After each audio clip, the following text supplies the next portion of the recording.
تو قرآن کہتا ہے وَتَرَكْنَا بَعْضَهُمْ يَوْمَئِذٍ يَمُوجُ فِي بَعْضٍ، ہم ان میں سے بعض کو بعض میں چھوڑ دیں گے، بہت کثرت ہوگی۔ وَنُفِخَ فِي الصُّورِ، اور پھر سور پھونکا جائے گا۔ قرآن میں تو یہ کہ سور پھونکا جائے گا ایسے لگ رہا ہے جیسے فوراً پھونکا جائے گا، مگر احادیث میں تفسیر ہے کہ فوراً نہیں پھونکا جائے گا۔ یاجوج ماجوج قیامت کی نشانیوں میں سے ایک بہت بڑی نشانی ہوگی، یعنی یہ اس بات کی علامت ہوگی کہ اب قیامت بہت قریب ہے۔ تو حضرت عیسیٰ ابن مریم علیہ السلام جب نازل ہوں گے، میں تھوڑی سی ترتیب بیان کر دیتا ہوں کہ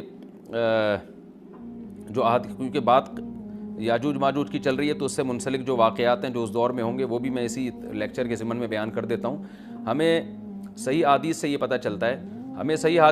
چلتا ہے کہ قرب قیامت میں جب مسلمان بہت کسمہ پرسی میں ہوں گے تو خراسان سے لشکر اٹھے گا۔ خراسان یہ افغانستان اور ایران کا حصہ، اس علاقے کو نبی صلی اللہ علیہ وسلم کے دور میں خراسان کہا جاتا ہے، جس میں قندھار بھی آتا ہے، ایران کا بھی حصہ آتا ہے اس میں۔ تو یہاں سے لشکر اٹھے گا، مجاہدین لڑیں گے، بہت بڑی تعداد میں دنیا میں جہاد ہوگا، کیونکہ مسلمان ظلم کی چکی میں پس کے تنگ آ چکے ہوں گے، اور لڑتے لڑتے حدیث میں آتا ہے اتنی بڑی بڑی لڑائیاں ہوں گی کہ 1/3 مسلمان شہید ہو جائیں گے اس میں، 1/3 مجاہدین جو لڑنے والے ہوں گے، اور 1/3 جو ہوں گے وہ میدان جنگ سے بھاگ جائیں گے، اور 1/3 کو اللہ فتح عطا فرمائے گا۔ تو جو 1/3 میدان جنگ سے بھاگ جائیں گے، نبی صلی اللہ علیہ وسلم نے فرمایا ان کی توبہ کبھی قبول نہیں ہوگی۔ جو 1/3 شہید ہو جائیں گے وہ افضل ترین شہداء ہوں گے اس وقت کے، اور 1/3 کو اللہ تعالیٰ غلبہ عطا فرمائیں گے۔ ایک واقعہ تو ہمیں قرب قیامت میں نبی صلی اللہ علیہ وسلم سے یہ ملتا ہے صحیح حدیث سے۔ دوسرا ہمیں یہ ملتا ہے کہ قرب قیامت ہی میں مسلمان کسمہ پرسی کا شکار ہوں گے،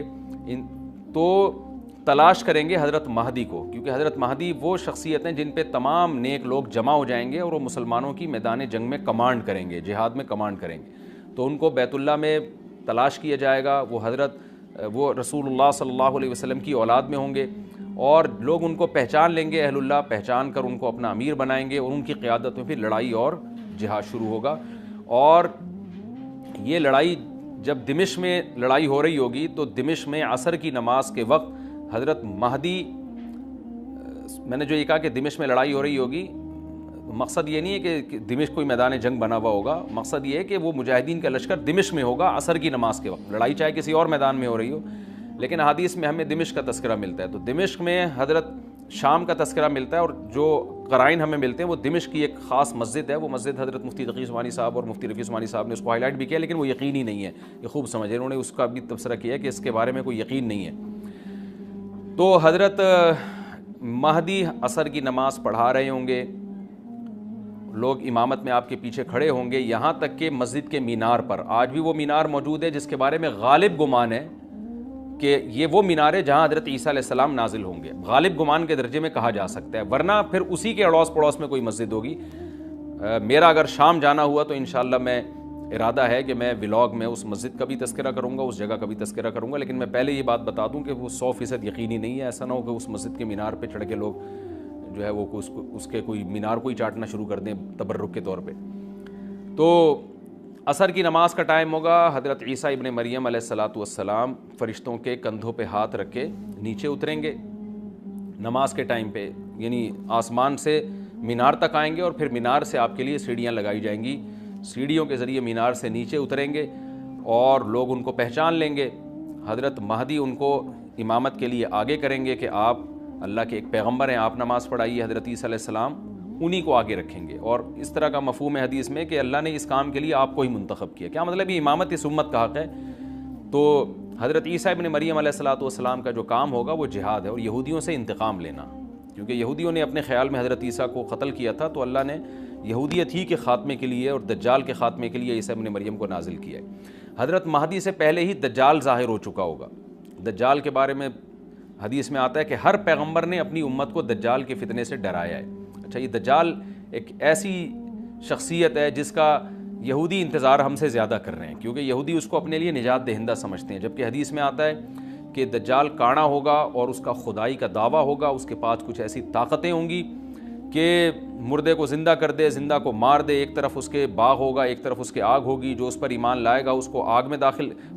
میں داخل کرے گا، اور جو اس پر ایمان نہیں لائے گا اس کو آگ میں داخل کرے گا۔ اور رسول اللہ صلی اللہ علیہ وسلم نے فرمایا اس کی جو آگ ہے حقیقت میں وہ جنت کا باغ ہوگا، اور اس کی جو اس کا جو باغ ہے حقیقت میں وہ جہنم کی آگ ہوگی۔ تو جو نبی کی باتوں پہ یقین کرتے ہیں وہ دجال کے فتنے سے محفوظ رہیں گے۔ اور حدیث میں سورہ کہف کی بھی تلاوت کا حکم ہے، جمعے کے دن جو کہف کی تلاوت کرتا ہے اللہ اس کو دجال کے فتنے سے محفوظ رکھتا ہے۔ اب آپ دیکھیں یہ سورہ کہف میں ہی قیامت کی علامات کا تذکرہ ہے نا، تو شاید اسی وجہ سے کیونکہ جو سورہ کہف پڑھتا رہے گا وہ یاجوج ماجوج کے واقعات بھی پڑھتا رہے گا اور اللہ کی قدرت کے واقعات بھی پڑھتا رہے گا، تو دجال کے فتنے سے اللہ اس کو اس برکت سے بچا کے رکھیں گے، فتنے سے محفوظ رکھیں گے۔ تو وہ ایسی ایسی طاقتیں دکھائے گا، بے وقوف لوگ اس پہ ایمان لے آئیں گے۔ حدیث میں آتا ہے کہ کاڑا کبھی بھی خدا نہیں ہو سکتا، یعنی اس کی تو ایک آنکھ ہوگی نہیں، لیکن بے وقوف لوگ اس کے یہ کچھ ظاہری کمالات دیکھیں گے، یہ نہیں دیکھیں گے کہ یہ تو شکل بھی اس کی اچھی نہیں ہے، یعنی خدا کم از کم جمال والا ہوتا ہے نا، یہ تو ہے بھی کانا، اور اس کے بڑا بڑا کافر بھی لکھا ہوا ہوگا واضح طور پر جس سے پتہ چلے گا۔ لیکن احمق اور بیوقوف لوگ جیسے روحانی عاملوں کے کچھ شعبدے دیکھ کر ان پہ سے متاثر ہو جاتے ہیں نا، روحانی عاملوں کے شعبدے دیکھ کے، تو ایسے ہی دجال کے شعبدے دیکھ کے متاثر ہوں گے۔ تو بہت لوگوں کو، خلقت کو، بہت بڑی امت کو گمراہ کرے گا دجال، اہل اللہ کو اللہ تعالیٰ اس کے فتنے سے محفوظ رکھے گا۔ پھر حضرت عیسیٰ ابن مریم جب نازل ہوں گے تو وہ دجال کو قتل کریں گے۔ حدیث میں آتا ہے کہ نیزے کے ذریعے گھوڑے پہ بیٹھ کے قتل کریں گے۔ علماء نے اس حدیث کا دو مطلب بیان کیے ہیں کہ یا تو اس کا مطلب یہی ہے کہ واقعی گھوڑے پہ بیٹھیں گے، نیزہ استعمال کریں گے، زمین جو ہے وہ اتنی پہلے اس سے جنگیں ہو چکی ہوں گی کہ لوگ دوبارہ تلواروں گھوڑوں کی طرف آ جائیں گے۔ اس بات کا امکان ہے، ہر ملک ایٹمی طاقت بن چکا ہے، تو اگر یہ ایٹم بم سارے ملک آپس میں چلا دیں تو ہم دوبارہ گدے گھوڑوں والی زندگی پر آ جائیں گے، ٹیکنالوجی ساری تباہ و برباد ہو جائے گی، انسان کی ترقی۔ تو اس بات کا بھی امکان ہے کہ کوئی اس سے پہلے ہو سکتا ہے کوئی ایسی جنگ عظیم ہو کہ انسانیت دوبارہ پہاڑوں پتھروں کے دور میں آ جائے۔ لیکن ظاہر یہ معلوم ہوتا ہے کہ رسول اللہ صلی اللہ علیہ وسلم نے جو کلام کیا ہے، ظاہر ہے اس دور کے لحاظ سے جو لوگوں کے جہاں تک جو لوگوں کی مینٹل اپروچ ہے وہاں تک، تو نبی صلی اللہ علیہ وسلم میزائل یا اور ٹینکوں کا تذکرہ کرتے تو کیا سمجھ میں آتا؟ تو گھوڑے سے مراد ہے جو اس زمانے کا گھوڑا ہوگا، اور نیزے سے مراد ہے اس زمانے کا جو اسلحہ ہوگا، کیونکہ نیزہ نبی کے دور کا ایک مناسب اسلحہ تھا اور گھوڑا نبی کے دور کی میدان جنگ کی ایک مناسب سواری تھی۔